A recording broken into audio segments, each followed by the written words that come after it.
Hi, I'm Marcia Lehman and I'm a Knox County Master Gardener. Today we're at the home of another Master Gardener who has a nice azalea here as our specimen to be pruned.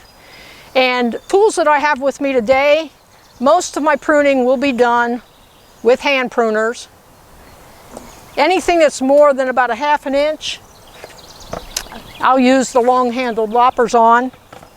And all my tools have been sanitized. I also have my little hand rake for pulling back the mulch around the bottom of the plant so that I can see where I'm working. So a couple things about azaleas. They are a mounding plant and we want to keep that shape. They should be wider at the bottom than at the top. They really don't need to be pruned every year, and this one has not, which is why it's a good specimen for today's video. But the real key is to focus on the 4 Ds, dead, diseased, damaged, dysfunctional, and then we'll look at any really low-hanging branches just to keep them off the ground, unless you want to layer and make another plant, then be intentional about that. And then we'll do a little bit of thinning for airflow and sunshine. The real key on azaleas is not to wait too long to prune them. The recommendation is to prune within about 6 weeks after flowering, but definitely do it before late summer or early fall if you want a nice flowering season in the spring. So if you wait too long, you'll actually be starting to take off the buds for next year's flowers. So we're in mid-June. It's not July yet, so we're still within the window to prune this, and I can still see remnants of faded flowers, so we're not too late.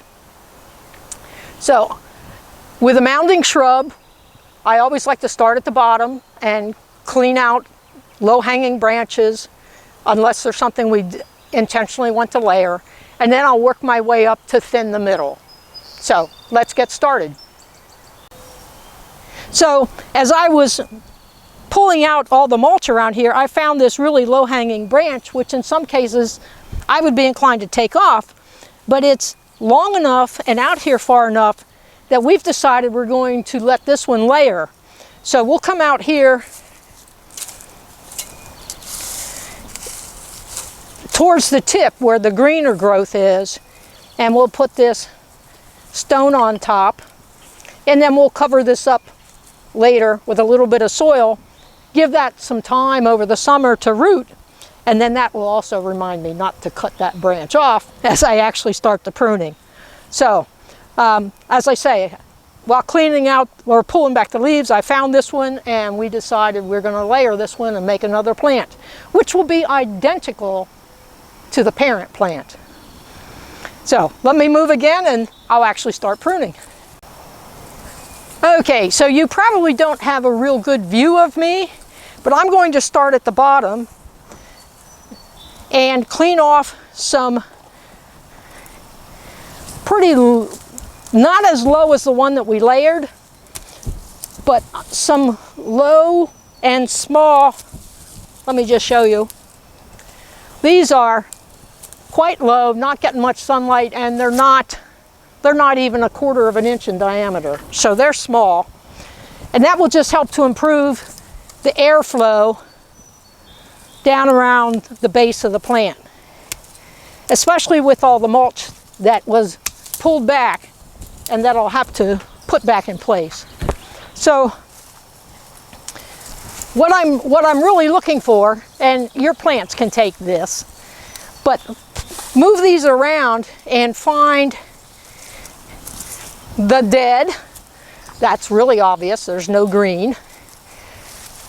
And look for rubbing branches, because they create opportunities for disease or insect entry. Branches that want to wrap around another branch.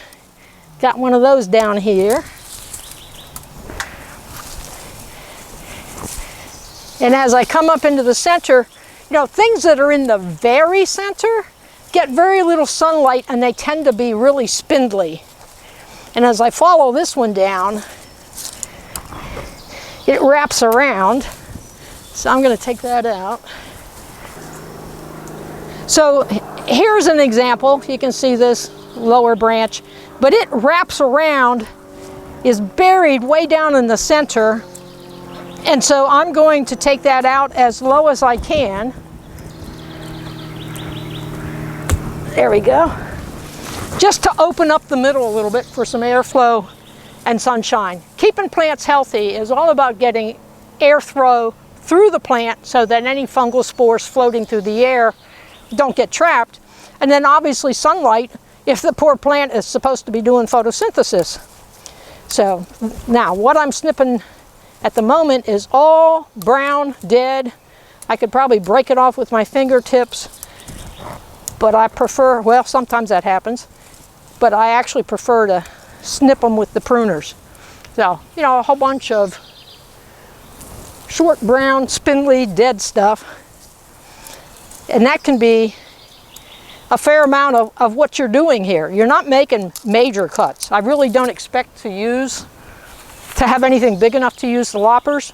So let's just pause the camera and I will work on the center of the plant, and then we'll come back and show you how it looks after I've spent time cleaning up anything that's small, spindly down in the center, anything that's rubbing, crossing, and then we'll do the shaping last. I have finished working down below, taking out spindly little things and coming up through the middle and taking out dead wood, and I think now you can see there's better airflow through here. So the next thing I want to do is a little bit of shaping. Again, it's a mounding plant, and please never take a hedge trimmer to a mounding plant. So I think, in light of the fact that there's a fence over here, that I may shorten this lower branch, but still attempt to keep the mounding shape, but it does stick out a bit. And then we'll come up, and the sun comes from that direction, so the plant faces that way. So I think we'll keep the mounding shape coming this way, and the back side is going to be a little different just because it doesn't get as much sun.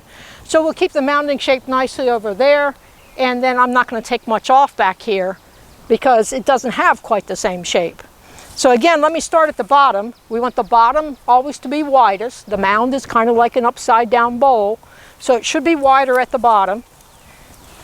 And if I come down here, I'm looking at this low branch, which comes out, you may not be able to see this very well, but comes out, and then there's a branch that kind of comes up, and then one that comes down, and it's the one that comes down that I'm going to take off. It comes down and out, and one cut, and look how we've reshaped that, just ever so slightly. So if you just take a hedge trimmer, first of all, you're not making the cut at the right spot. So by using a pruner and coming in and looking at where is a good connection point that I can prune, one cut, and now we've taken that off of the shrub, so we're not as close to the fence, and we have not destroyed the mounding shape. As I stand up and I look at this, and I'm looking at that, that's okay. This I need to play with a little bit. I can come over to here, and I've got connection points here. I'll take those two off, and I'm going to set those aside. You may be able to root those. And then I'm going to come here, and for the moment I'm going to leave that.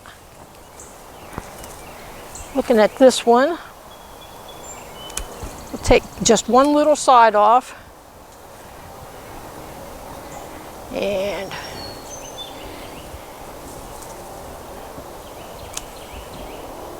two snips. Now here's the one I have to, okay.